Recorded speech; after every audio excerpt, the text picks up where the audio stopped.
ఈరోజు మీడియా సమావేశం ఏర్పాటు చేయడానికి కారణం, అలాగే ఇక్కడ విచ్చేసినటువంటి 4 మండలాల అధ్యక్షులు, అలాగే కూటమి తరఫున నామినేట్ పోస్టులు తీసుకున్న వారి సమక్షంలో ఈరోజు ఈ మీడియా సమావేశాన్ని ఏర్పాటు చేయడం జరుగుతుంది.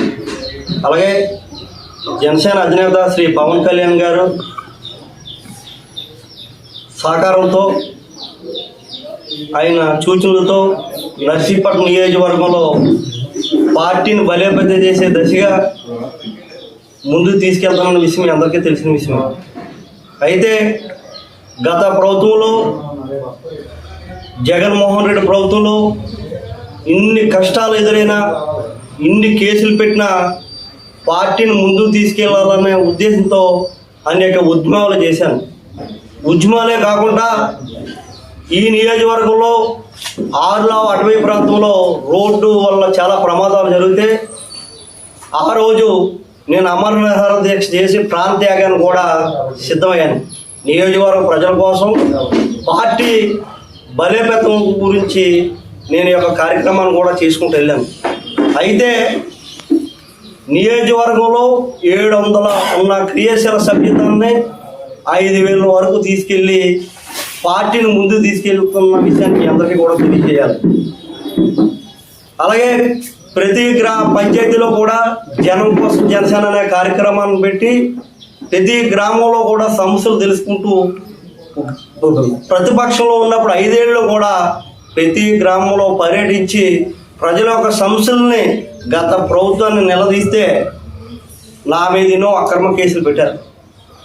అలాగే నియోజకవర్గంలో పార్టీలో స్వాగతిస్తూ నాయకులందరూ కూడా పార్టీలోకి ఆహ్వానిస్తూ పార్టీని బలోపేతం చేసి ముందుగా తీసుకెళ్తే ఈ మధ్యకాలంలో కొంతమంది వైసీపీ వాళ్ళతోటి కుమ్మక్కయి రంగురోల్ వ్యాపారాలు, భూ ల్యాండ్ సెటిల్మెంట్లు, అలాగే అక్రమ మద్యాలు సప్లై చేస్తూ ఆ వ్యక్తుల మీద కూడా వాళ్ళ ఆధార్ కార్డులు చూస్తే వాళ్ళ క్రిమినల్ డేటా కూడా బయటకు వస్తుంది. అయితే మొన్న ఎవరైతే నా మీద ఆరోపణలు చేస్తున్నారో, మొన్న పేద బ్రాహ్మణ చిట్టిపల్లిలో 3 కోట్ల రూపాయల ఆస్తి కాజేయాలని చూస్తే నేను వాళ్ళు పిలిపించి మందలించాను.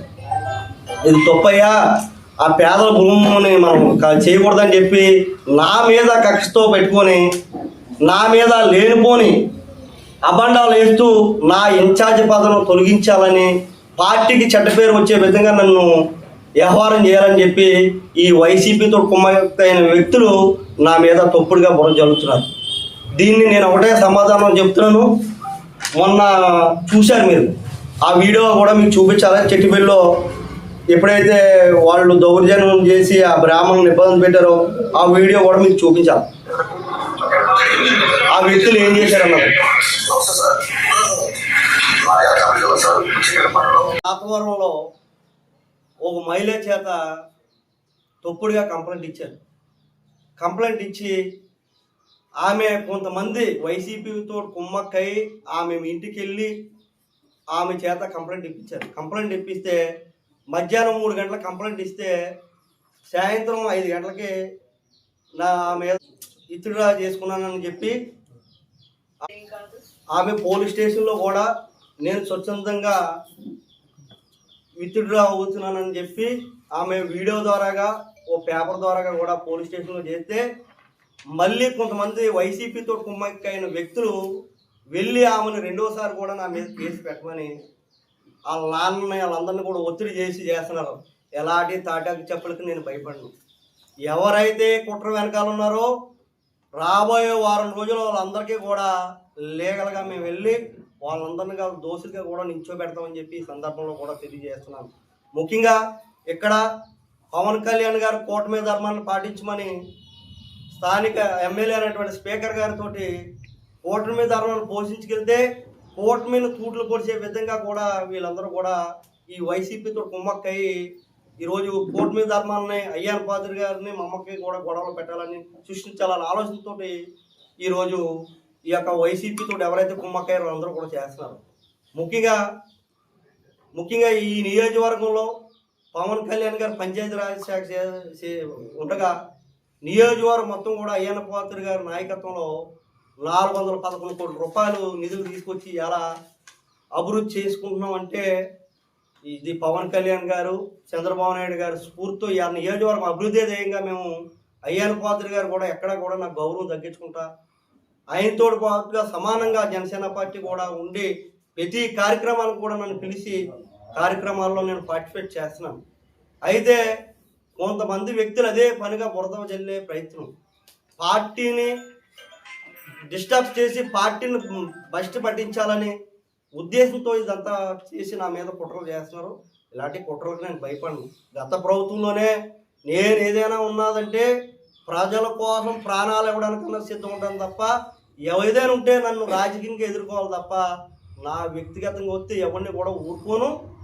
తర్వాత రాబోయే రోజుల్లో పరిస్థితి చాలా తీవ్రంగా ఉంటుందని చెప్పి ఈ సందర్భంలో కూడా తెలియజేస్తూ, ముఖ్యంగా స్పీకర్ గారు కూడా ఈ నియోజకవర్గం మున్సిపాలిటీలో కూడా 185 కోట్లతో మంచినీటి పథకం కూడా తీసుకొచ్చారు. ఇవాళ అన్నిటికంటే ముఖ్యం పవన్ కళ్యాణ్ గారు కూడా చెప్పారు, చంద్రబాబు నాయుడు గారు పవన్ కళ్యాణ్ గారు కూటమి ధర్మంలో ఎలా ఉన్నారో మాకు అన్నిటికంటే రాజకీయం కంటే ముఖ్యం నియోజకవర్గం అభివృద్ధి ముఖ్యం. కూటమిలో మాకు వచ్చిన పదవులు 4 ఎండోమెంట్స్ ఇచ్చారు, ఒక మార్కెట్ కమిటీ డైరెక్టర్ ఇచ్చారు, పిఎస్ఎస్ డైరెక్టర్ 2 ఇచ్చారు, ఇంకా కొన్ని ఇంకా ఉన్నాయి. అవి కూడా త్వరలో అనౌన్స్మెంట్ అవుతాయి. మాకైతే అయ్యన్న పాత్రి గారు ఎక్కడ కూడా నాకు గౌరవం దక్కించలేదు. నేను పవన్ కళ్యాణ్ గారు ఆడియాల్లో పనిచేస్తాను, 24 అవర్స్ కూడా జనసేన పార్టీ బలోపేతంకే పనిచేస్తాను తప్ప ఇలాంటి వ్యక్తులు అసలు ఏదో పేర్లంత మాత్రాన్ని నేను ఎక్కడ వెనక తగ్గను. పవన్ కళ్యాణ్ గారు ఆశయాలు సిద్ధాంతాలు అనుగుణంగా చేస్తున్నాను. నా మీద కుట్ర చేస్తే ఆ కుట్రని ఎలా తిప్పుకోవటాలో కొద్ది రోజుల్లో మీరు అందరూ చూస్తారు. అవన్నీ కూడా నిజాలన్నీ కూడా బయటకు వస్తాయి. ఇవాళ పార్టీ కూడా ఎవరైతే వ్యక్తులు ఉన్నారో ఈ కుట్ర వెనక ఉన్న వాళ్ళందరూ కూడా నేను పార్టీ ఆఫీస్కి పంపించడం జరిగింది ఆల్రెడీ. త్వరలో వాళ్ళందరి మీద కూడా పార్టీ డిసిషన్ తీసుకుంటుంది. ఏదైనప్పటికీ కూడా పవన్ కళ్యాణ్ గారు నాకు దేవుడు, నా ఆరాధ్య దైవం. నాకు ఇవాళ ఇన్ఛార్జ్ ఇచ్చారంటే ఒక సామాన్య వ్యక్తికి ఇన్ఛార్జ్ ఇచ్చారు. ఇన్ఛార్జ్ ఇవ్వడమే కాకుండా స్టేట్ బీసీ కార్పొరేషన్ డైరెక్టర్ కూడా ఇచ్చి నాకు మంచి గౌరవం నిలబెట్టారు. ఆయనకి ఎప్పుడు కూడా పార్టీకి చెడ్డ పేరు తేను, పార్టీ చెడ్డ పేరు తెచ్చి పనులు ఏమీ చేయను. ఈ కుట్రలో భాగంలో ఉన్న భాగస్వాములు ఎవరైతే ఉన్నారో అందరినీ కూడా త్వరలో మేము అందరినీ కూడా పిలిపిస్తాం. దీని భాగస్వాములు అందరూ కూడా ఎవరైతే కుట్ర పన్నారో వాళ్ళందరి మీద కూడా పరువు నష్ట కేసు కూడా వేస్తే వాళ్ళందరి మీద కూడా